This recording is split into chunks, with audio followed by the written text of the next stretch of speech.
that Hegseth has carried out inside the Pentagon since he took office. Hegseth has fired more than a dozen senior military officers over the last year. In fact, he's almost completely remade the Joint Chiefs of Staff. Just 2 officials remain from before President Trump took office.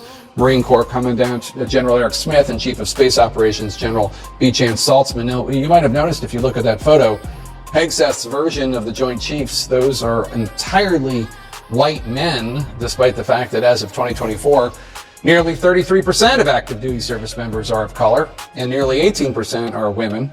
Hegseth made it quite clear that that type of representation in the top ranks does not matter to him. The era of DEI is gone at the Defense Department, and we need the best and brightest. Physical standards must be high and gender neutral. If women can make it, excellent. If not, it is what it is. We're reviving the warrior ethos. We're eliminating the distractions and the debris. No more DEI. 2 of the first leaders Hegseth let go were former Joint Chiefs Chair General C.Q. Brown, the second black officer to hold that post, and Chief of Naval Operations Lisa Franchetti, the first woman to lead the U.S. Navy. Just last week, the New York Times reported that in an extraordinarily rare move, Hegseth was actively blocking the promotions of 4 Army officers. Officials saying 2 of the officers are black, 2 of them are women. Parnell defended the promotion process to the New York Times as apolitical and unbiased, unquote.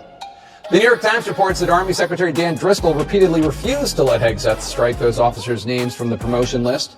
Officials told the Times that Driscoll took heat from Hegseth's chief of staff, the controversial Ricky Berea, for promoting Major General Antoinette Gant to command the military district of Washington. The Times reporting, quote, Mr. Berea told Mr. Driscoll that President Trump would not want to stand next to a black female officer at military events, the official said, unquote. Berea denies that story.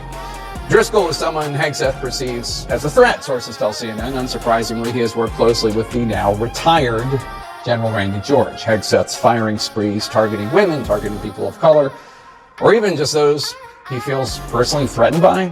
This all comes as the U.S. is weighing a further escalation in the already unpopular war in Iran, a ground invasion that could potentially risk the lives of thousands of troops, which only 11% of U.S. adults polled by CNN support.